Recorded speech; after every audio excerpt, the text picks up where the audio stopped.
ඔන්න අද මම අරගෙන ආව මූවි එකේ කතාව මෙහෙමයි. චෝලන් සහ රාජේෂ් කියලා පාසල් යන වයසේ පිරිමි ළමයි දෙන්නෙක් ඉන්නවා. රාජේෂ්ගේ තාත්තා තමයි පාරිරාජන් කියන විශ්‍රාමික CBI ඔෆිසර්. පාරිරාජන් පොඩි කාලේ ඉඳලම තමන්ගේ පුතා රාජේෂ්ටයි එයාගේ යාළුවා චෝලන්ටයි පොලිස් පුහුණුව ලබා දෙනවා. ඔන්න එක දවසක් හදිසියෙම රාජේෂ්ගේ තාත්තව ඒ කියන්නේ පාරිරාජන්ව කවුරු හරි ඝාතනය කරනවා. මේ සිද්ධියත් එක්ක චෝලන්ගේ සහ රාජේෂ්ගේ ජීවිත සම්පූර්ණයෙන්ම වෙනස් වෙනවා.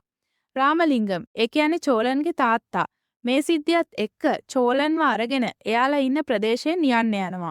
ඉතින් මේ චෝලන් සහ රාජේෂ් ආයෙත් මුණ ගැහෙන්නේ එයාලා කීයටවත් නොහිතන විදියට අවුරුදු 20කට පස්සේ සිංගප්පූරුවේදී.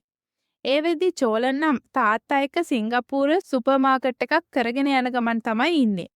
ඒ අතරෙම චෝලන් තමන්ට පුළුවන් විදියට පාරිරාජන් ලබා දුන්න පුහුණුව පාවිච්චි කරලා මිනිස්සුන්ට උදව් කරනවා. ඒත් හදිසියෙම එක දවසක් චෝලන් සිංගප්පූරු සංචාරයකට ආව ඉන්දිය විදේශ අමාත්‍යවරියට වෙඩි ප්‍රහාරයක් එල්ල කරනවා. ඔය සිද්ධියත් එක්කම තමයි මුළු කතාවම කනපිට පෙරලෙන්නේ. ඒ වගේම චෝලන්ගේ සහ රාජේෂ්ගේ ජීවිතවලටත් මේ සිද්ධිය දරුණු විදියට බලපානවා. ඔන්න ඔතනින් තමයි කතාව පටන් ගන්නෙ. චෝලන් ඇයි එකපාරටම ඇමතිතුමියක් ඝාතනය කරන්න උත්සාහ කරන්න තරම් දරුණු උනේ? චෝලන් ඇත්තටම දරුණු අපරාධකාරයෙක් වෙලාද? මේ යාළුවෝ දෙන්න හමු නොවුන අවුරුදු 20ට මේ දෙන්නගේ ජීවිතවල මොන වගේ වෙනස්කම් සිදු වෙලාද? පාරිරාජන් හිතුවා වගේ රාජේෂ්ට දක්ෂ පොලිස් නිලධාරියෙක් වෙන්න පුළුවන් වෙලා තියෙයිද? මේ සිද්ධි නිසා මේ යාළුවෝ දෙන්නට මොන වගේ දරුණු සිද්ධිවලට මුහුණ දෙන්න සිද්ධ වෙයිද? ඉතින් ඔය හැම දෙයකටම උත්තර දැනගන්න අපි යමු කතාව පැත්තට. පටන් ගත්ත මොහොතේ ඉඳලා එන්න වැඩි වෙන කුතුහලයෙන් බලන්න පුළුවන් මේ මූවි එක තමයි එනිමි කියන ටැමිල් මූවි එක. මේක ඇක්ෂන් ත්‍රිලර් ඩ්‍රාමා කැටගරි වලට අදාළ මූවි එකක්. ඉතින් ඔයා තාමත් අපේ ද සිනමා ටෝකී YouTube channel එක subscribe කරලා නැත්නම් දැන්ම පහළ තියෙන subscribe button එක press කරලා channel එක subscribe කරන්න කියලාත් ආදරයෙන් මතක් කරනවා. එහෙනම් අපි යමු කතාවට.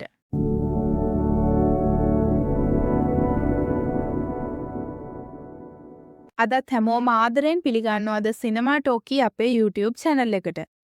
ඔන්න කතාව පටන් ගනිද්දිම අපිට පෙන්වන්නේ 1996 අවුරුද්දේ ඉන්දියාවේ ඌටි කියන ප්‍රදේශය. චෝලන් කියලා පාසල් යන වයසේ පිරිමි ළමයෙක් ඉන්නවා. මේ පිරිමි ළමයාගේ අම්මා නැහැ. එයාට ඉන්නේ තාත්තා විතරයි. චෝලන්ගේ තාත්තගේ නම රාමලිංගම්. ඒත් හැමෝම එයාට කියන්නේ රිස්කි රාමලිංගම් කියලා. ඒකට හේතුව තමයි රාමලිංගම් හැම වෙලාවෙම ඉන්නේ මොකක් හරි අනතුරක් වෙයි කියලා බයෙන් වීම. ඒකට උදාහරණයක් කියනවා නම් රාමලිංගම් කෝවිලට ගිහිල්ලා පොල් ගහන්නෙත් පොල් ගෙඩිය බෑග් එකක් ඇතුළට දාලා. මොකද පොල් ගෙඩිය කෑලි ඇවිල්ලා ඇඟේ වදී කියන අවදානමෙන් බේරෙන්න ඕන නිසා. ඉතින් මේ රාමලිංගම් තමන්ගේ පුතාට ඒ කියන්නේ චෝලන්ට වැඩි යාළුවා ආශ්‍රය කරන්න යාළුවෝ එක්ක එහෙම යන්න දෙන්නේ නැහැ. මොකද රාමලිංගම් බයයි චෝලන්ට අනතුරක් වෙයි කියලා. චෝලනුත් තාත්තා කියන දේවල් වලට පිටින් යන්නේ නැහැ. තාත්තට අකීකරු වෙන්නේ නැහැ. ඉතින් ඔන්න චෝලන්ගේ නිවාඩු කාලය එනවා. නිවාඩු කාලේ ආවා කියලා චෝලන්ට නම් යාළුවෝ එක්ක සෙල්ලම් කරන්න යන්න ඇවිදින්න තාත්තගෙන් අවසරයක් ලැබෙන්නේ නැහැ. තාත්තා හදලා දෙන කාලසටහනට අනුව වැඩ ටික කරගෙන පාඩම් වැඩ කරගෙන ඉන්න තමයි හැම නිවාඩු කාලෙකම චෝලන්ට සිද්ධ වුනේ. හැබැයි ඉතින් මේ නිවාඩු කාලය නම් ඊට වඩා වෙනස් එකක් වුණා. ඒකට හේතුව තමයි චෝලන්ගේ අල්ලපු ගෙදරට පාරිරාජන් කියන විශ්‍රාමික CBI ඔෆිසර් සහ එයාගේ පුතා රාජේෂ් පදිංචියට ආපු එක. රාජේෂ් එකතු වුණේ චෝලන්ගේ පන්තියටමයි. පාරිරාජන් මම පාරි කියලා කියන්නම්. තමන්ගේ පුතාට ඒ කියන්නේ රාජේෂ්ට පොඩි කාලේ ඉඳලම පොලිස් නිලධාරියෙක් වෙන්න අවශ්‍ය කරන පුහුණුවීම් කරගෙන යනවා. ඒ වගේම අලුත් දේවල් ගැන රාජේෂ්ට කියලා දෙනවා. මේ දේවල් එක දවසක් චෝලන් දකිනවා. චෝලනුත් තනියම ගෙදරට වෙලා ඉන්න නිසා චෝලන්ටත් මේ දේවල් ඉගෙන ගන්න ආසාවක් ඇති වෙනවා. ඉතින් දවසක් චෝලන් පාරි සහ රාජේෂ් පේන නැති වෙලාවක එයාලගේ ගෙදරට ගිහින් රූබික් කියුබ් එකක් අරගෙන ඇවිත් එයා තනියමම ඒක හදන විදිය පුරුදු වෙනවා. චෝලන් ආයෙත් රාජේෂ්ලාගේ ගෙදර කවුරුත් පේන නැති වෙලාවක ගිහින් ඒ රූබික් කියුබ් එක තියන්න හදනකොට පාරි වගේම රාජේෂ් එතනට එනවා. රාජේෂ් නම් තරහින් අහනවා අපේ ගෙදරින් හොරකම් කරනවද කියලා. ඒත් පාරි රාජේෂ්ව නවත්තනවා. පාරි චෝලන්ගෙන් එයාගේ විස්තර අහලා රූබික් කියුබ් එක චෝලන්ට අරගෙන යන්න දෙන්න හදනවා. ඒත් චෝලන් කියනවා මම ඒක හදන විදිය ඉගෙන ගත්තා අංකල්. ඒ හින්දා මට රූබික් කියුබ් එක එපා. හැබැයි මම මෙහි ආවා කියලා මගේ තාත්තට නම් කියන්න එපා කියලා. චෝලන් තනියම රූබික් කියුබ් එක හදන්න පුරුදු වුණා කියලා කිව්වහම පාරිට පුදුම හිතෙනවා. ඒ නිසා එයා රාජේෂ්ටයි චෝලන්ටයි රූබික් කියුබ් දෙකක් දීලා ටයිම් එකට මේ දෙන්නට රූබික් කියුබ් දෙක හදන්න කියනවා. දිනෙන කෙනාට 5 ස්ටාර් චොක්ලට් එකක් ලැබෙනවා කියලා කියනවා. රාජේෂ් තප්පර 53ක් යද්දී රූබික් කියුබ් එක හදලා ඉවර කරනවා. කලින් එයාගේ හොඳම කාලය තප්පර 63. ඉතින් රාජේෂ් හරිම සතුටින් තාත්තට ඒ ගැන කියනවා. ඒත් ඒ වෙනකොට තප්පර 45කින් චෝලන් රූබික් කියුබ් එක හදලා ඉවර කරලායි තිබුණේ. ඉතින් 5 ස්ටාර් චොක්ලට් එක චෝලන්ට ලැබෙනවා. ඔය දේත් එක්ක රාජීව්ට හොඳටම කේන්ති යනවා. මොකද රාජීව්ට තරහයි තාත්තා තමන්ව දිරිමත් කරන්නේ නැතුව චෝලන් ගැන හොඳ කියපු එකට. ඒත් පාරි ඇවිල්ලා රාජේෂ්ගේ හිත හදනවා. ඔන්න ඔතනින් පස්සේ තමයි පාරි චෝලන් සහ රාජේෂ් දෙන්නව එකට පුහුණු කරන්න පටන් ගන්නෙ. ඔය විදියට මුළු නිවාඩු කාලේ පුරාවටම මේ දෙන්න පාරිගෙන් ගොඩක් දේවල් ඉගෙන ගන්නවා. ඔන්න ඊළඟට මෙයාලගේ ඉස්කෝලෙත් පටන් ගන්නවා. එක දවසක් පාරි තීරණය කරනවා මේ දෙන්නගේ ඒ කියන්නේ රාජේෂ්ගේ සහ චෝලන්ගේ හැකියාවන් ටිකක් පරීක්ෂා කරන්න. පාරි එයාගේ හිතවත් පොලිස් නිලධාරියෙකුට එන්න කියලා බස් හෝල්ට් එකක ඉන්න ගැටකපන්නෙක් විදියට හැසිරෙන්න කියලා එයාට කියනවා. ඊළඟට පාරි රාජේෂ් සහ චෝලන් ඉස්කෝලේ ඉවර වෙලා එළියට ආවම එයාලට තප්පර 10ක කාලයක් දෙනවා වටපිට හොඳින් නිරීක්ෂණය කරන්න. තප්පර 10ක කාලේ ඉවර වුණාට පස්සේ පාරි මේ දෙන්නට කියනවා තමන් දැකපු දේවල් පැහැදිලි කරන්න කියලා. මුලින් රාජේෂ් තමයි එයා දැකපු දේවල් විස්තර කරන්න පටන් ගන්නෙ. එයා තමන් දැකපු දේවල් එක්ක අර ගැටකපන්නෙක් විදියට හැසිරෙන්න කියපු පොලිස් නිලධාරියාවත් දැකලා එයා ගැටකපන්නෙක් කියලා අඳුරගන්නවා. පාරි ඔය වෙලාවෙ හිතනවා මේ වෙලාවේදී නම් රාජේෂ් මේ තරගෙන් ජයග්‍රහණය කරනවා කියලා. ඊළඟට චෝලන්ගේ අවස්ථාව වෙනවා. රාජේෂ් දැකපු දේවල් ඒ විදියටම චෝලනුත් දැකලා තියෙනවා. හැබැයි අර ගැටකපන්නගේ ජැකට් එක ඒ වගේම කොණ්ඩේ කපලා තියෙන විදිය වගේම ඒ ළඟ නවත්තලා තිබුණු පොලිස් බයික් එක දැකපු චෝලන් කියනවා ඒ ගැටකපන්නෙක් නෙවෙයි පොලිස් ඔෆිසර් කෙනෙක් කියලා. පාරිටත් හිතාගන්න බැරි වෙනවා චෝලන්ගේ මේ දක්ෂතාවය ගැන. පාරි එයාගේ හිතවත් පොලිස් නිලධාරියත් එක්කත් චෝලන්ගේ මේ දක්ෂතාවය ගැන කතා කරනවා. පාරි එයාගේ යහළුවට කියනවා මම රාජේෂ්ට අවුරුදු ගාණක් උගන්වපු දේවල් චෝලන් මාස 2කින් ඉගෙන ගත්තා. පොලිස් ඇකඩමියකට ගියා නම් එයා රාජේෂ්ටත් වඩා දක්ෂ කෙනෙක් වෙනවා කියලා. ඔන්න එක දවසක් රාජේෂ් සහ චෝලන් චෙස් ගේම් එකක් ප්ලේ කර කර ඉන්නවා. රාජේෂ් චෝලන්ව චෙක්මේට් කරනවා. ඔය අතරේ පාරි රාජේෂ්ට කතා කරන නිසා රාජේෂ් ඇතුළට යනවා. ඒත් ටික වෙලාවකින් රාජේෂ් කෑ ගහන සද්ද ඇහිලා චෝලන් රාජේෂ්ගේ සද්ද ඇහෙන පැත්තට යනකොට චෝලන් දකිනවා පාරිට කවුරු හරි පිහිය නැල්ලා තියෙන විදිය. ඒ වගේම පාරිගේ ජිප් එකත් පාර දිගේ යනවා චෝලන් දකිනවා. ඔය සිද්ධියත් එක්ක තමයි රාජීව්වයි චෝලන්වයි පොලිසියට එක් කරගෙන යන්නේ. මේ සිද්ධිය ආරංචි වෙලා චෝලන්ගේ තාත්තා ඉක්මනින්ම පොලිසියට එනවා. එයා ඉන්ස්පෙක්ටර්ට කියලා කොහොම හරි චෝලන්ව නිදහස් කරගන්නවා. මේ දෙන්න පොලිසියෙන් එළියට ආවට පස්සේ චෝලන්ගේ තාත්තට හිතවත් පොලිස් නිලධාරියෙක් ඇවිල්ලා චෝලන්ගේ තාත්තට ඒ කියන්නේ රාමලිංගම්ට කියනවා මේක ටිකක් බරපතල කේස් එකක්. මොකද හිටපු CBI ඔෆිසර් කෙනෙක්නේ මැරිලා ඉන්නේ. ඒ නිසා ඔයාලා මේ ගමෙන් යන එකම තමයි හොඳ කියලා. ඔය වෙලාවේ තමයි රාමලිංගම් තීරණය කරන්නේ මේ ගමෙන් වෙන පළාතකට ගිහින් ජීවත් වෙන්න. ඒත් චෝලන් ඒකට එකඟ වෙන්නේ නැහැ. චෝලන් කියනවා විනාඩි 10කට එයාව රාජේෂ්ලගේ ගෙදරට එක් කරගෙන යන්න. මිනිමරුව කවුද කියලා එයාට හොයාගන්න පුළුවන් කියලා. ඒත් රාමලිංගම් නම් ඒකට කොහෙත්ම කැමති වෙන්නේ නැහැ. මේවට පැටලිලා චෝලන්ගේ ජීවිතයට කරදරයක් වෙයි කියලා රාමලිංගම් බයයි. ඒකට ලොකුම හේතුව තමයි චෝලන්ගේ අම්මගේ මරණය. ගමේ ඇතිවුණු කලබලයක් නිසා චෝලන්ගේ අම්මා ඒ ප්‍රශ්නේ විසඳන්න කියලා හිතාගෙන එයාලගේ ගමේ ගිහින් තියෙනවා. හැබැයි චෝලන්ගේ අම්මට ආයෙත් පණ පිටින් නම් එන්න ලැබිලා නැහැ. ඔන්න ඔය සිද්ධිය නිසා තමයි රාමලිංගම්ට හැමතිස්සෙම චෝලන්ට අනතුරක් වෙයි කියලා හිතන ෆෝබියා එක ඇති වෙලා තියෙන්නේ. ඒත් චෝලන් ආයෙත් කියනවා විනාඩි 10කට එයාව රාජේෂ්ලගේ ගෙදරට එක් කරගෙන යන්න කියලා. ඔය වෙලාවේ තමයි රාමලිංගම් කියන්නේ චෝලන් එයා කියන දේ ඇහුවේ නැති වුණොත් එහෙම එතන තියෙන කන්දෙන් පහලට පැනලා මැරෙනවා කියලා. ඒ සිද්ධියත් එක්කම චෝලන් එයාගේ තාත්තට පොරොන්දු වෙනවා. පොලිසියට යනවා කියන හීනේ අතෑරලා දාලා තාත්තා කියන විදියට ජීවත් වෙන්න. ඔන්න ඊළඟට අපිට පෙන්වන්නේ 2021 සිංගප්පූරුවේ සිද්ධ වෙන සිද්ධියක්. ඉන්දියාවෙන් ආව කම්කරුවන් පිරිසක් උද්ඝෝෂණයක් කරනවා. එයාලව වැඩට ගත්ත ආයතනයෙන් එයාලට මාස 3කින් හරියට පඩිය ලැබුණෙත් නැහැ. පාස්පෝර්ට් එක දෙන්නෙත් නැහැ. ඒ නිසා වෙන වැඩක් හොයාගන්න විදියකුත් නැහැ. සල්ලි දෙන්න බැරි නම් පාස්පෝර්ට් එක හරි දෙන්න කියලා. එතනට එන ගණේෂ කියන ටැක්සි ඩ්‍රයිවර් කියනවා ඊශ්වර මූර්ති කියලා එයා දන්න තමිල්නාඩුවේ ඔෆිසර් කෙනෙක් මෙහෙ පොලිසියේ ඉන්නවා. එයාගෙන් උදව්වක් ගන්න පුළුවන්ද කියලා මම බලන්නම් කියලා. ගණේෂ ගිහින් ඊශ්වර මූර්තිව හමු වුණත් කම්පැනි එක පැත්තෙන් උදව්වක් නැතිව මුකුත් කරන්න විදියක් නැහැ කියලා තමයි ඊශ්වර මූර්ති කියන ඔෆිසර් කියන්නේ. ඉතින් ඔය දේත් එක්ක මේ පිරිසට තිබුණ අවසාන බලාපොරොත්තුවක් නැතුව යනවා. ඔය අතරේ තමයි සිංගප්පූරුවේ ලිටල් ඉන්ඩියා කියන ප්‍රදේශයේ චෝසන් සුපර් මාකට් එකේ ඉන්න චෝලන්ගේ තාත්තා රාමලිංගම්ව අපට පෙන්නන්නේ. ඒ සුපර් මාකට් එකට එන පුංචි ගැහැණු ළමයෙක්ගෙන් එයාගේ නම පිංකි. රාමලිංගම් අහනවා ඔයා චෝලන් අංකල්ව දැක්කද කියලා. ඔය වෙලාවේ තමයි පිංකි කියන්නේ ඉන්දියාවෙන් ආව කට්ටියකට පාස්පෝර්ට් ප්‍රශ්නයක් කියලා හැමෝම පොලිසියට ගියා.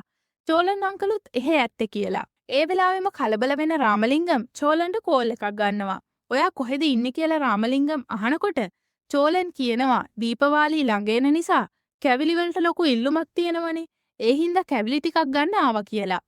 ඒ හින්දා රාමලිංගම් පිංකිට කියනවා මගේ පුතා කවදාවත් අවදානමක් ගන්නෙත් නැහැ. හොර වැඩ කරන්නෙත් නැහැ කියලා. හැබැයි ඉතින් චෝලන් ඉන්නේ නම් රස කැවිලි ගන්න ඇවිල්ලා නෙවෙයි. චෝලන් අර කම්කරුවන්ගේ පාස්පෝර්ට් තියාගෙන ඉන්න ඔෆිස් එකට හොරෙන් ඇතුළු වෙලා එතන ඉන්න ගාර්ඩ්ස්ලත් එක්ක සටන් කරලා ඒ කම්කරුවන්ගේ පාස්පෝර්ට් වගේම පඩි සල්ලිත් එතනින් හොරෙන් අරගන්නවා. ඊට පස්සේ මේ අරගත්ත පාස්පෝර්ට් ටිකයි පඩි සල්ලි ටිකයි අර කම්කරුවන් ඉන්න තැනින් දාලා වාහනයක් යනවා. මුලින්ම මෙයාලා හිතන්නේ මෙයාලා ඉන්න තැනට කවුරු හරි කුණු විසි කරලා යනවා කියලා. ඒත් ඉතින් නිකමට වගේ බෑග් එකේ මොනවද තියෙන්නේ කියලා බලනකොට තමයි මෙයාලා දකින්නේ එයාලගේ පාස්පෝර්ට් සහ පඩි සල්ලි තමයි එයාලා ළඟට විසි කරලා ගිහින් තියෙන්නේ කියලා. මේ වෙලාවේ මෙයාලා ගොඩක් සතුටු වෙද්දි තමයි චෝලන් කෑමත් අරගෙන මේ කම්කරුවන් පිරිස ළඟට එන්නේ. හැබැයි ඉතින් මේ කවුරුවත් දන්නේ නැහැ එයාලට උදව් කරේ චෝලන් කියලා. ඔය අතරේ තමයි රාමලිංගම් චෝලන්ට කියන්නේ කවුරු හරි කෙනෙක් අර කම්කරුවන්ගේ පාස්පෝර්ට් තිබුණ කම්පැනි එකට හොරෙන් පැනලා පාස්පෝර්ටුයි සල්ලි හොරෙන් අරගෙන. ඒක එයාගේ වරදක් නෙවෙයි එයාගේ තාත්තගේ වරදක්. එයාගේ තාත්තා කිසිම වැඩකට නැති කෙනෙක් කියලා. ඔය කතාව අහලා චෝලන්ට හොඳටම hina යන්නත් එනවා. මොකද ඉතින් රාමලිංගම් බැනගන්නේ Tamanටමනේ. ඔය අතරේ තමයි චීනයේ බීජින් නගරයේ තියෙන මීටින් එකක් අපිට පෙන්වන්නේ. එතනදී සාකච්ඡා වෙන්නේ අරුන්දති මෝහන් කියන විදේශ කටයුතු ඇමතිතුමිය නිසා චීනයෙන් ඉන්දියාවට භාණ්ඩ ගෙන්වන එකට බාධාවක් ඇති වෙලා තියෙන එක ගැන. ඒකට විසඳුමක් විදියට මෙයාලා හදන්නේ මේ ඇමතිතුමියව ඝාතනය කරන්න.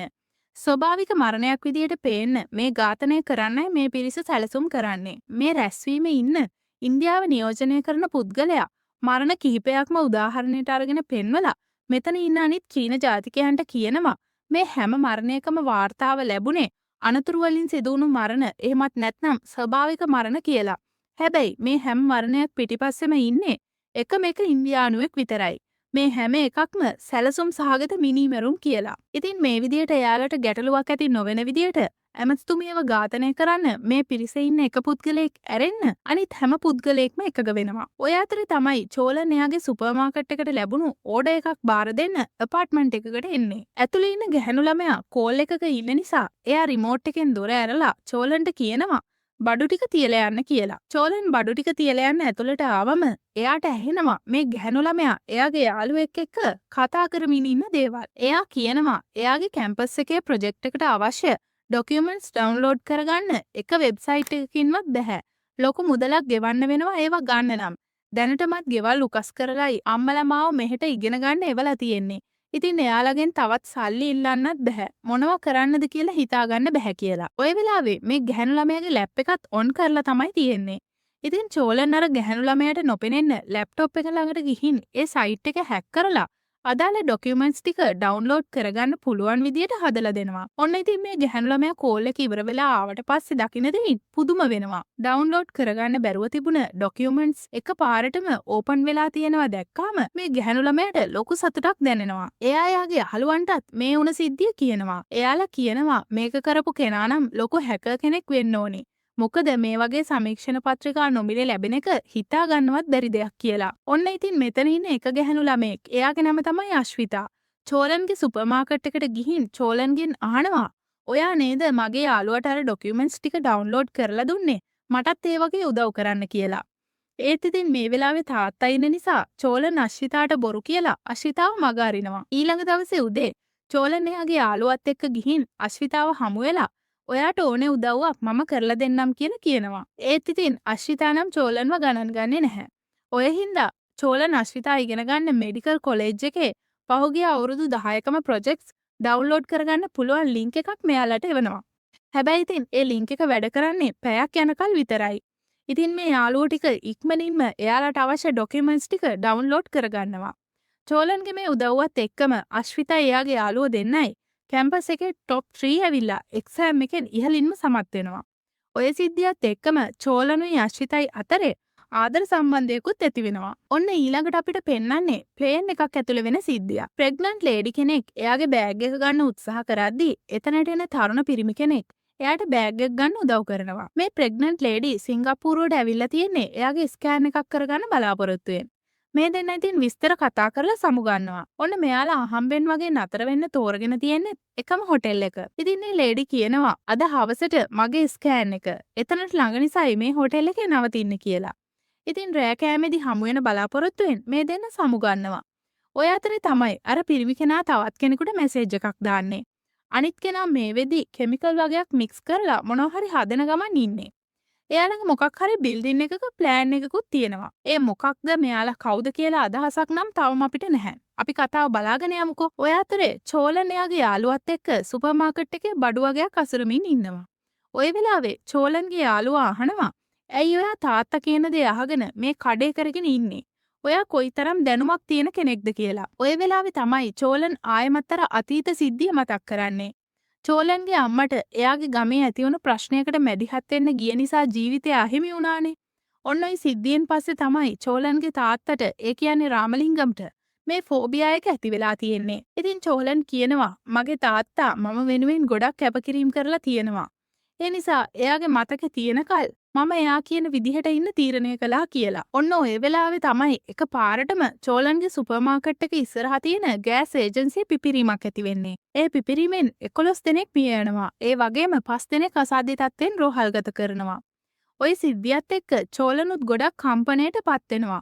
මොකද අර උද්ඝෝෂණය කරපු කම්කරුවෝ පිරිසෙන් කිහිප දෙනෙකුට චෝලන් මැදිහත් වෙලා මේ ගෑස් ඒජන්සියේ රැකියාවල් අරන් දීලා තියෙනවා. ඉතින් මේ පිපිරීම නිසා එයාලත් මිය ගිහින් තියෙනවා. ඔය අතරේ තමයි එදාරා චෝලනුයි එයාගේ යාළුවා බාබුයි එතනින් යද්දි බල්ලෙක් එතන මැරිලා ඉන්න විදිය දකින්නේ. චෝලන් එතන හිටපු කෙනෙක්ගෙන් අහනවා මැරුණ අය අරගෙන ගියාට මේ බල්ලව අයින් කරලා නැහෙනි කියලා. එතකොට තමයි මේ මිනිස්සයා පුදුම වෙන්නේ. එයා කියනවා දැන් පැයකට කලිනුත් මේ බල්ලා හොඳට හිටියනේ.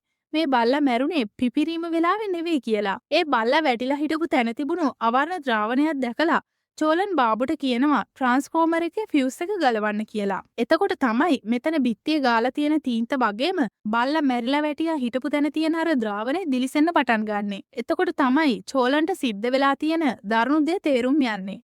ඇත්තටම පිපිරුම ඇති වෙලා තියෙන්නේ ගෑස් නිකම්ම කාන්දු වෙලා නෙවෙයි.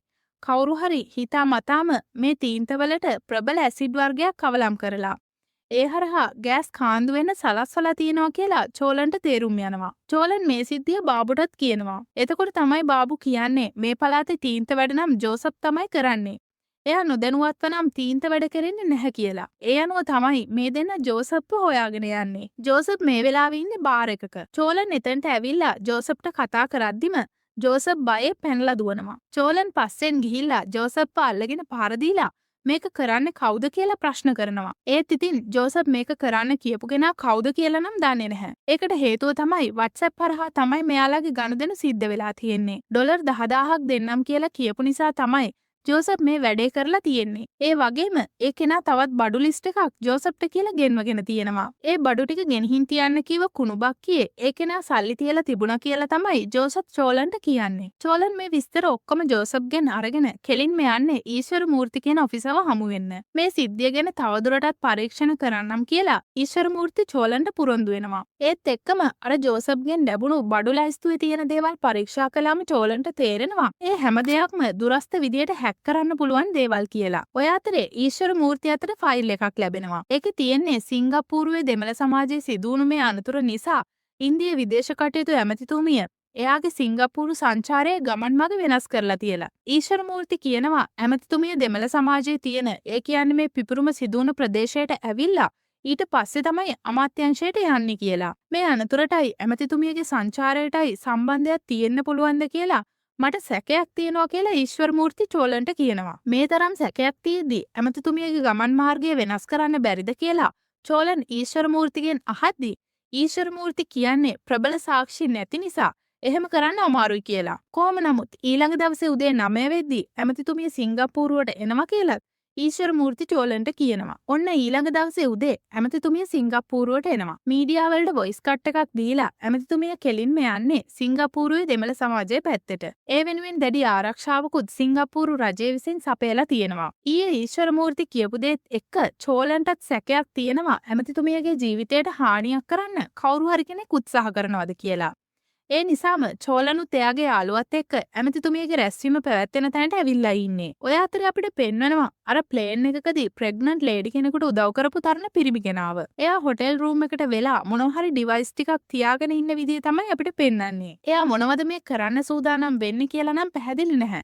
අපි බලමු මොකද්ද වෙන්නේ කියලා. ඔය අතරේ තමයි චෝලන්ට එයාගේ යාළුවෙක්ගෙන් කෝල් එකක් එන්නේ. චෝලන් ජෝසප්ගෙන් ලැබුණු අර ලිස්ට් එකේ තියෙන්නේ මොනවට පාවිච්චි කරන උපකරණද කියලා හරියටම තොරතුරු හොයාගන්න තමයි එයාගේ හැකින් කරන යාළුවෙකුට මේ ලිස්ට් එක දීලා තියෙන්නේ. එයා චෝලන්ට කියනවා මේ ලිස්ට් එකේ තියෙන ගොඩක් ඩිවයිස් පාවිච්චි කරන්නේ මෙඩිකල් ඉන්ඩස්ට්‍රි එකේ. අනිත් දේ තමයි මේවා දුර ඉඳන් හැක් කරන්න පුළුවන් උපකරණ නෙවෙයි.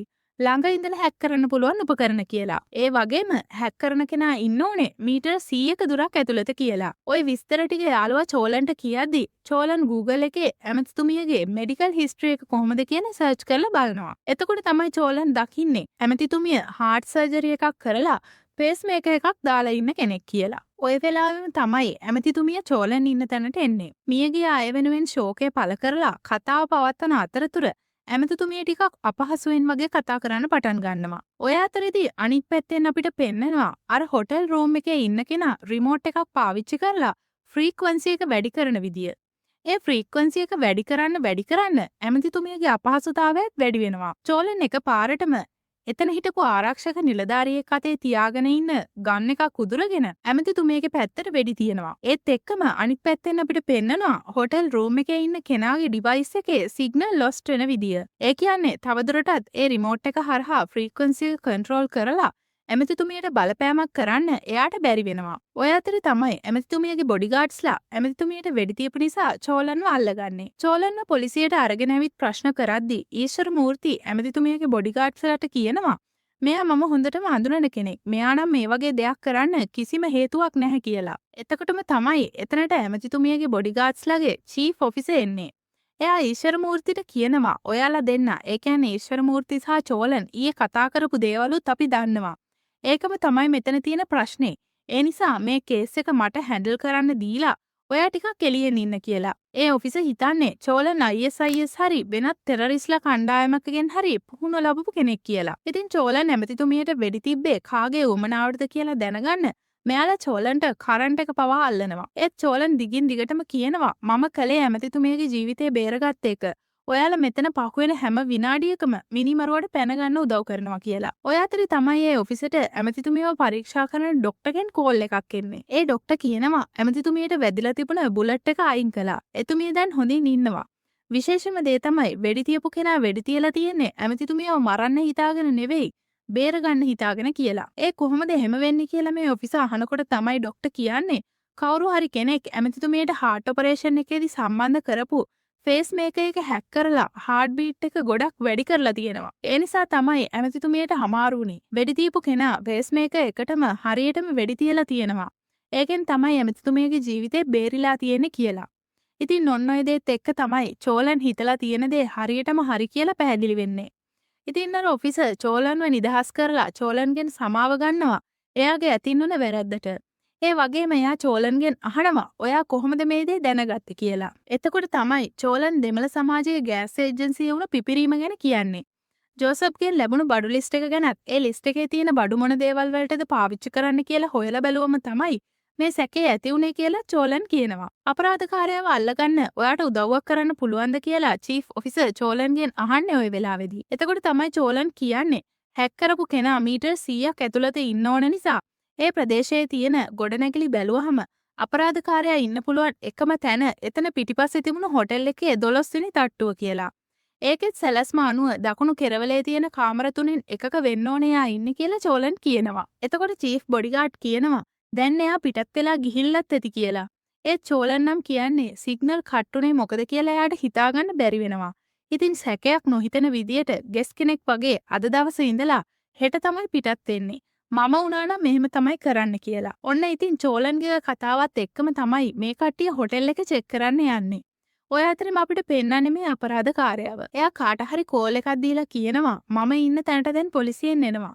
පළවෙනි වතාවටයි මගේ සැලැස්මක් අහුුනේ. මට මේක පිටිපස්සේ ඉන්න පොලිස්කාරයව අනිවාර්යෙන්ම හම්බෙන්න ඕනේ. ප්ලෑන් B එක ක්‍රියාත්මක කරන්න කියලා. ඒත් එක්කම මේ අපරාධකාරයා පැනලා යන්නේ නැතිව පොලිසියට කෙලින්ම බාර වෙනවා. ඒත් මෙයාලා පොලිසියට අරගෙන යන අතරතුරේදී මේ ඔෆිසර්ස්ලාගේ පවුලේ අයගේ විස්තර සහ එයාලා දැන් ඉන්න තැන් පවා පෙන්වලා ඒ අය මරනවා කියලා තර්ජනය කරන මේ අපරාධකාරයා ඔයාලගේ පවුලේ අයව බේරගන්න නම් ඉස්සරහා තියෙන ටනල් එක ඇතුලේදී මාව බස්සලා මම වගේම ඇඳගෙන ඉන්න කෙනාව පොලිසියට අරගෙන යන්න කියලා කියනවා. Tamanගේ පවුල්වල අයගේ ජීවිත ගැන හිතන මේ ඔෆිසර්ස්ලා අපරාධකාරයාගේ යෝජනාවට එකඟ වෙනවා.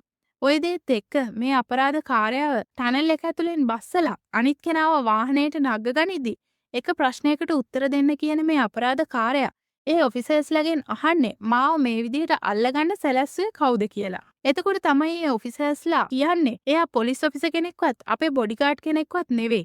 මේ සුපර් මාකට් එකක් කරන ඉන්දියාවේ කෙනෙක් කියලා. මේ වෙලාවේ චෝලන් ඉන්න ගෑස් ඒජන්සිය පිපිරීමෙන් මැරුණ අයගේ බොඩිස් ඉන්දියාවට යවන්න පුළුවන් කොහොමද කියලා බලන්න හොස්පිටල් එකට ඇවිල්ලා. එතන තිබුණ ටීවී එකෙන් චෝලනුයි එයාගේ යාළුවා බාබුයි දකිනවා ඇමතිතුමියව මරන්න උත්සාහ කරපු අපරාධකාරයව අල්ලගත්තා කියලා. මේක දැකලා මෙයාලා සතුටු වෙනකොටම තමයි පොඩි ළමෙක් ඇවිල්ලා චෝලන්ට ලියුම් කවරයක් දෙන්නේ. ඒ කවර ලියලා තියෙන්නේ රාජේෂ්ගේ තාත්තා පාරි නිතරම කියපු දෙයක්. ඒ තමයි පෙරදුනත් තෑගි ලැබෙනවා නම් ඔයා දිනන්න ඕනි කියන ධෛර්යය නැති වෙනවා. ඔයාගේ තෑග්ග ඔයා දින ළමයි ගන්න ඕනි කියන එක. ඒත් එක්කම චෝලන් මේ කවර ඇතුලේ තියෙන්නේ මොනවද කියලා බලනවා.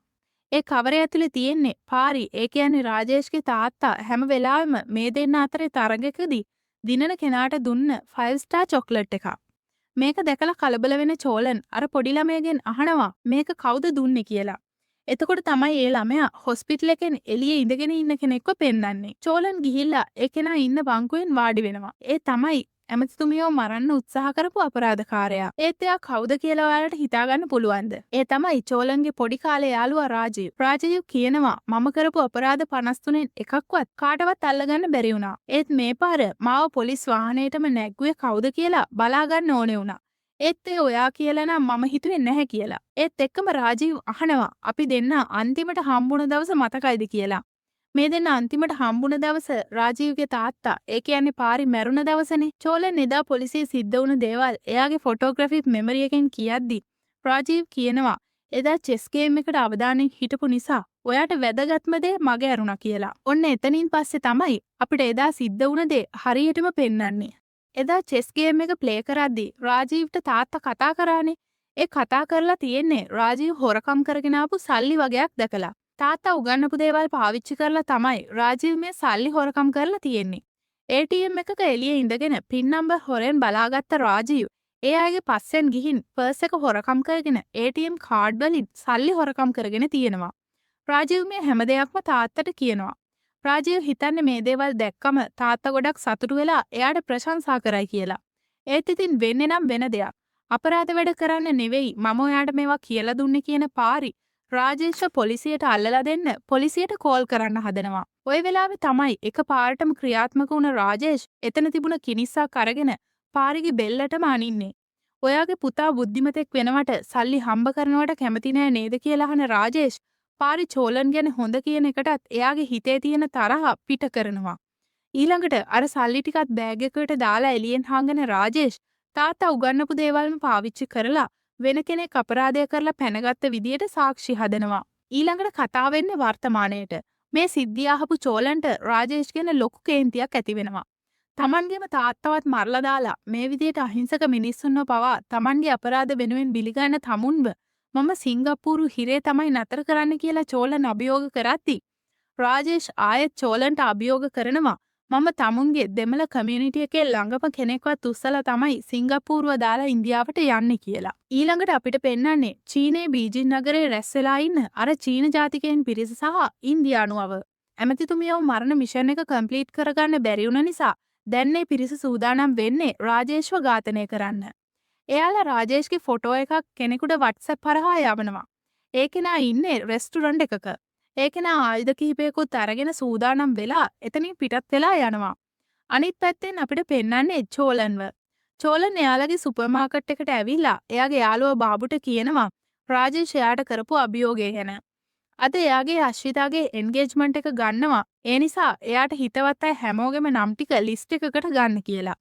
ඉතින් ඔන්න ඔක්කොම ඇරේන්ජ් කරලා හැමෝටම කියලා මෙයාලගේ එන්ගේජ්මන්ට් එකත් ගන්නවා. ඔය අතරේදී තමයි අපිට පෙන්වන්නේ රාජේෂ් සිග්නල් ලයිට් ජෑම් එකක් කරලා පාරේදී කාන්තාවක් ඇක්සිඩන්ට් කරවන විදිය. ඊළඟට තමයි චෝලන්ගේ එන්ගේජ්මන්ට් එකේ ඉන්න පින්කිගේ අම්මට කෝල් එකක් ඇවිල්ලා එයා කලබලයෙන් ඉන්න විදිය චෝලන් දකින්නේ.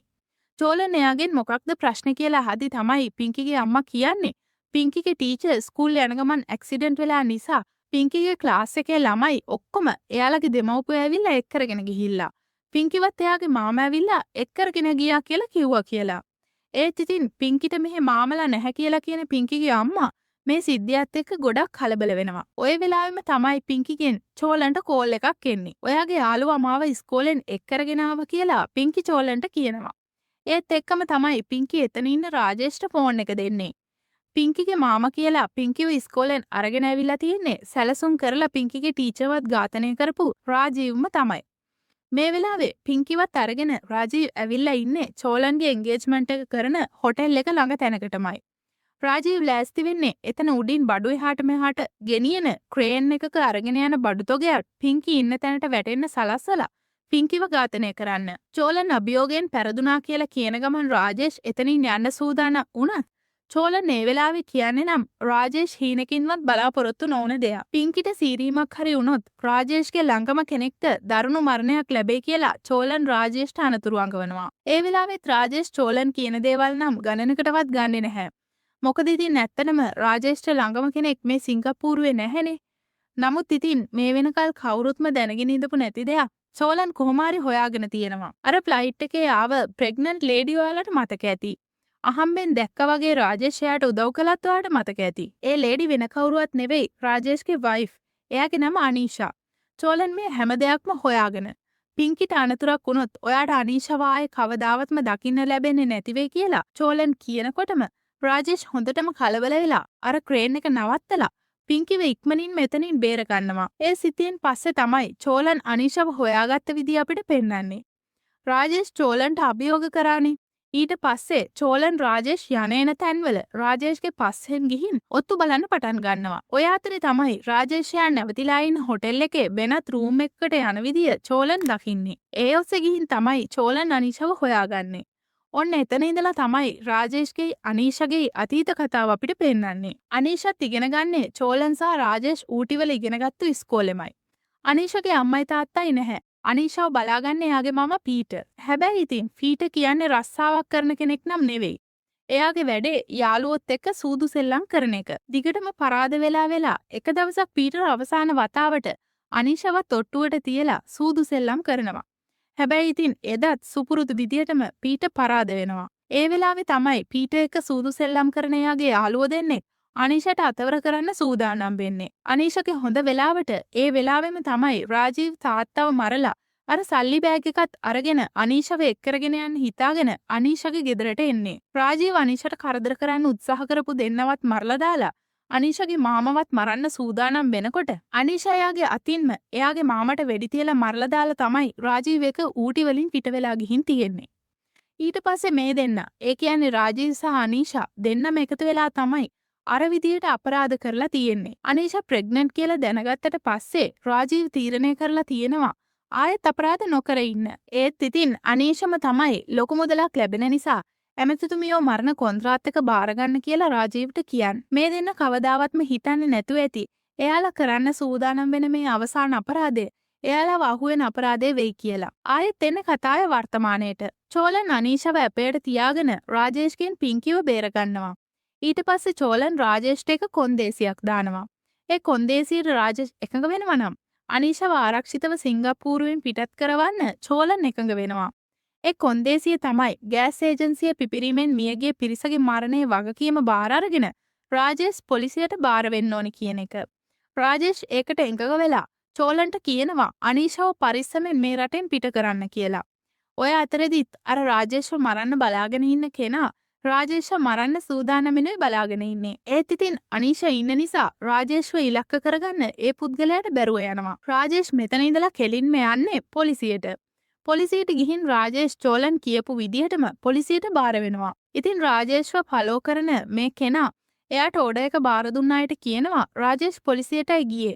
දැන් මොකද කරන්න කියලා. එයාලා කියනවා රාජේෂ්ගේ වයිෆ්ව මරලා දාන්න කියලා. ඔය අතරේ චෝලන් අනීෂාව එයාපෝට් එකට ඩ්‍රොප් කරලා යනවා. ඒත් ඉතින් මේ වෙලාවේ වෙන්නේ රාජේෂ්වත් චෝලන්වත් කීයටවත් බලාපොරොත්තු නොවුන දෙයක්. එයාපෝට් එකේ වොෂ්රූම් එකේදී අනීෂාව අර රාජේෂ් මරන්න ආව පුද්ගලයා විසින් මරලා දානවා. ජේල් එකේදී කෑම ගන්න ගමන් ඉති රාජේෂ් අනීෂාගේ මරණය ටීවී එකේ නිවුස් වලින් දකිනවා. ඔය සිද්ධියත් එක්ක තමයි රාජේෂ් යක්ෂාවේශ වෙන්නේ. රාජේෂ් හිතාගෙන ඉන්නේ චෝලන් තමයි Tamanට බොරු කරලා අනීෂාව මරලා දැම්මේ කියලා. හිරගෙදරින් පැනලා ගිහින් අනීෂාගේ මරණය වෙනුවෙන් චෝලන්ගෙන් පලිගන්නේ කොහොමද කියලා කල්පනා කරද්දි තමයි රාජේෂ් එතන එක හිරකරුවෙකුගේ කෑම පිඟානේ තිබුණු ඉස්සෝ වගේක් දකින්නේ. රාජේෂ්ට පොඩි කාලේ ඉඳලම සීෆුඩ් ඇලර්ජි එකක් තියෙනවා. සීෆුඩ් මොනවා හරි කෑව ගමන්ම රාජේෂ්ට හුස්ම ගන්නවත් බැරුව ගොඩක් අමාරු වෙනවා. මේ වෙලාවේ දෙවරක් නොහිතන රාජේෂ් අර පිඟානේ තිබුණු ඉස්සෝ ටික එක කටකට කාලා දානවා. ඔන්න ඔය වෙලාවේ රාජේෂ්ට ඇතිවෙන අසනීප තත්ත්වය නිසා ජේල් එකෙන් රාජේෂ්ව ඇම්බියුලන්ස් එකකින් හොස්පිටල් එකකට යවනවා. මේ යන අතරමඟදී සිහිය එන රාජේෂ් ඇම්බියුලන්ස් එක ඇතුලේ ඉන්න අයවත් මරලා දාලා ඇම්බියුලන්ස් එක පිටිපස්සෙන් එන පොලිස් නිලධාරීන්ටත් වෙඩි තියලා මරලා දාලා ඇම්බියුලන්ස් එකත් පැහැරගෙන එතනින් පැනලා යනවා. ඒ අතරේ එයා කාට හරි කෝල් එකක් දීලා කියනවා මට ඔයාලව වැඩ ගොඩක් කරගන්න තියෙනවා. ඒ නිසා ඔයාගේ account එකට Bitcoin transfer කරනවා කියලා. ඔය අතරේ තමයි චෝලන් engagement party එක ඉවර වෙලා බාබුත් එක්ක අශ්විතාව එයාගේ ගෙදර ඇරවන්න යන ගමන් ඉන්නේ. ඒ අතරේ තමයි බාබු අනීෂාගේ මරණය ගැන නිවුස් එක දැකලා ඒක චෝලන්ට පෙන්වන්නේ. ඒත් එක්කම පිරිසක් ඇවිල්ලා චෝලන්ගේ වාහනයට දිගින් දිගටම වෙඩි තියන්න පටන් ගන්නවා. වෙඩි පහරවල් මග හරිමින් වාහනේ ඉදිරියට අරගෙන යන චෝලන් ඒ අතරෙම ගණේෂට කෝල් එකක් අරගෙන කියනවා එයාගේ තාත්තව ඒ කියන්නේ රාමලිංගම්ව එක්කරගෙන ඉක්මනින් එයාපෝට් එකට එන්න කියලා. චෝලන් දැන් දන්නවා අනීෂාගේ මරණයත් එක්ක රාජේෂ් යක්ෂාවේශ වෙලා ඉන්නේ කියලා. ඒ නිසා චෝලන් සූදානම් වෙන්නේ තාත්තවයි බාබුවයි එක්ක අශ්විතාවත් සිංගප්පූරුවෙන් ඉක්මනින්ම පිටත් කරන්න. ඔය අතරේ අනීෂාගේ බොඩි එක තියෙන හොස්පිටල් එකට ඇවිල්ලා එතන ඉන්න පිරිසවත් මරලා දාලා මෝචරියට යන රාජේෂ් අනීෂාගේ බොඩි එක දැකලා හරිම වේදනාවෙන් අනන්න පටන් ගන්නවා. රාජේෂ් චෝලන්ගේ වචනේ විශ්වාස කරලා තමයි අනීෂාව චෝලන් එක පිටත් කරලා යවුවේ. ඒත් ඉතින් රාජේෂ් දන්නේ නැහැ චෝලන් අනීෂාගේ මරණය ගැන සම්බන්ධයක් නැහැ කියලා. රාජේෂ් අනීෂාගේ බොඩි එක හොස්පිටල් එකෙන් අරගෙන ගිහින් වල දානවා. ඔය අතරේ ගණේෂා රාමලිංගම්ව එක්කරගෙන යන්න චෝලන් සුපර් මාකට් එකට එනවා.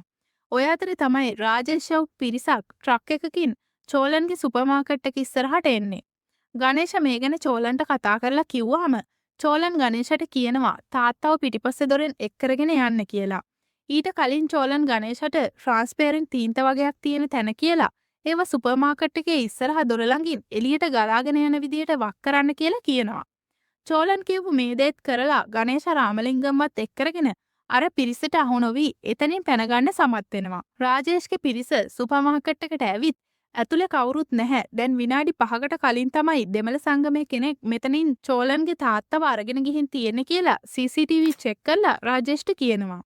ඊට පස්සේ තමයි මේ පිරිස රාජේෂ් කියන විදියට මේ දෙමළ සමාජයේ තියෙන හැම ගෙදරකම ඉන්න ළමයින්ව පැහැරගන්නේ. ඔය වෙලාවේ තමයි ගෙවල් හැම එකකම ඉන්න මිනිස්සු කලබලෙන් එළියට දුවගෙන ඇවිත් Tamanගේ ගෙවල් වල හිටපු ළමයි නැහැ කියලා කෑ ගහන්නේ. ඒ වෙලාවේ මෙතන තියෙන ඩිජිටල් ස්ක්‍රීන් එකකින් මතුවෙන්නේ රාජේෂ්ගේ රූපය. රාජේෂ් මේ පිරිසට තර්ජනය කරනවා එයාගේ බිරිඳව මරලා දාපු චෝලන්වයි එයාගේ පවුලේ අයවයි Tamanට ගෙනල්ලා දෙනකල් මේ පොඩි ළමයින්ව නිදහස් කරන්නේ නැහැ. ඒ වගේම චෝලන්ගේ පවුලේ අයව එයා ළඟට ගෙනල්ලා දුන්නේ නැත්නම් මේ ළමයින්ව මරලා දානවා කියලා. ඔය වෙලාවේ තමයි දෙමළ සමාජයේ ඉන්න මේ පිරිස චෝලන් කොහෙද කියලා හොයලා බලන්නේ. එතකොට මෙයාලා දැනගන්නවා සුපර් මාකට් එකත් වහලා දාලා ඒ වගේම එයාලගේ ගෙදරත් කවුරුත් නැහැ කියලා. ඉතින් දෙමළ සමාජය හිතන්නේ චෝලන් සහ එයාගේ තාත්තා Tamanව බිල්ලට දීලා පැනලා ගිහින් කියලා. ඔය අතරේ තමයි ගණේෂගේ බිරිඳ ගීතා මේ පිරිසට කියන්නේ චෝලන් කියපු නිසා ගණේෂ රාමලිංගම්වත් එක්කරගෙන පිටත් වෙලා ගියා කියලා. ඉතින් මේ වෙද්දී ගණේෂගේ දුවවත් පැහැරගෙන ගිහිල්ලයි තියෙන්නේ. ඉතින් මේ පිරිස කතා වෙලා ගීතට කියනවා ගණේෂට කියලා රාමලිංගම්ව ආයෙත් මෙහාට අරගෙන එන්න කියලා. ඒ නිසා ගීතා ගණේෂට කෝල් එකක් දීලා මේ සිද්ධිය කියනවා. ඉතින් ගණේෂ තීරණය කරනවා රාමලිංගමත් අරගෙන නැවත දෙමළ සමාජයට යන්න. ගණේෂ රාමලිංගම්ට කියනවා මගේ දුවට අසනීප වෙලා හොස්පිටල් අරගෙන යන්න වාහනයක් නැහැ කියලා ගීතා කෝල් කරලා කිව්වා කියලා. ඒ කතාව අහන රාමලිංගම් මම චෝලන්ට කෝල් කරලා සිද්ධිය පැහැදිලි කරන්නම්. ඉක්මනින්ම අපි ආපහු ගෙදර යමු කියලා ගණේෂට කියනවා. ඔය වෙලාවේ තමයි බාබු සහ අශ්විතා එක්ක තාත්තා එනකල් බලාගෙන ඉන්න චෝලන් ගණේෂට කෝල් එකක් ගන්නෙ. එයාලා දැන් කොහෙද ඉන්නේ කියලා බලන්න. ඒ වෙලාවේ චෝලන්ගේ කෝල් එක ආන්සර් නොකරන ගණේෂා ෆෝන් එක ඔෆ් කරලා දානවා.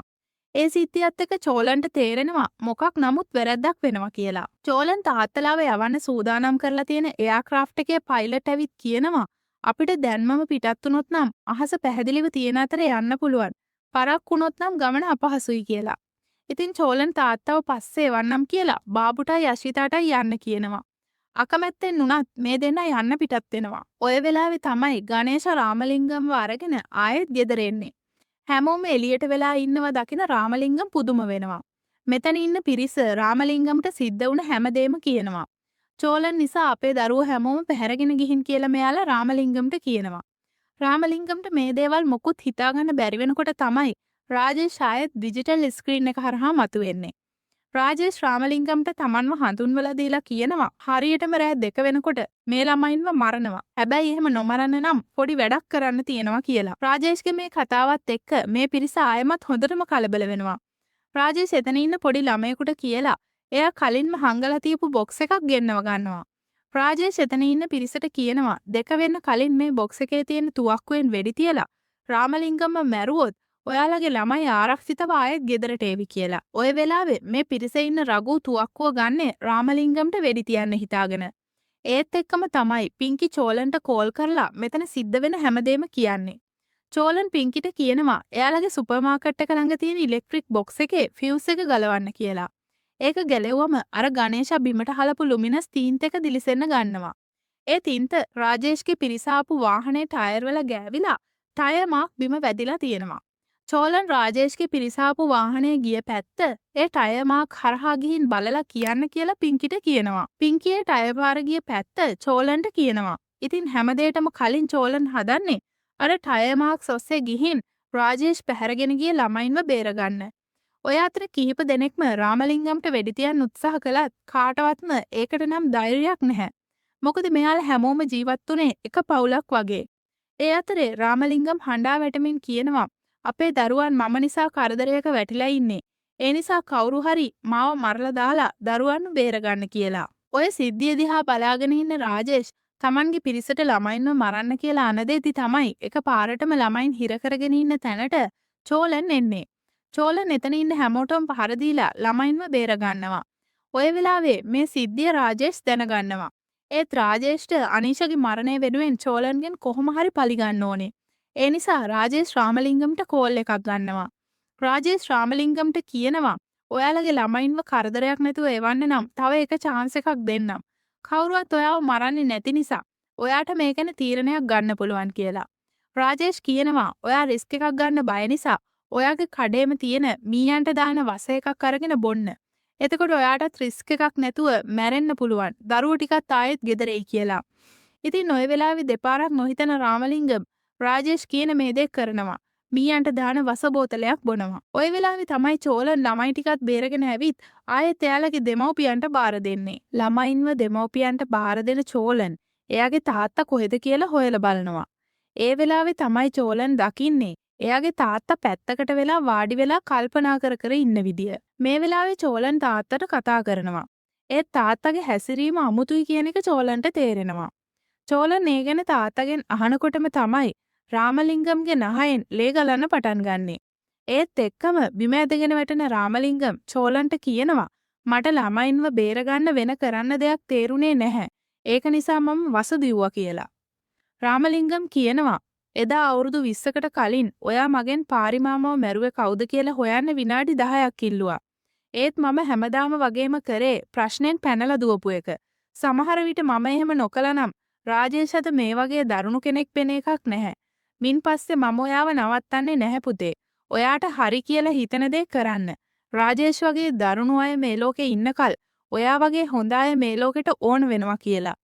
ඒත් එක්කම ඇම්බියුලන්ස් එකක් චෝලන්ගේ තාත්තව හොස්පිටල් අරගෙන යන්න ආවත් ඊට කලින් චෝලන්ගේ තාත්තා එහෙමත් නැත්නම් රාමලිංගම් අවසන් හුස්ම හෙලනවා. ඔය වෙලාවේ ආයෙමත් වීඩියෝ කෝල් එක හරහා රාජේෂ් චෝලන්ට කතා කරනවා.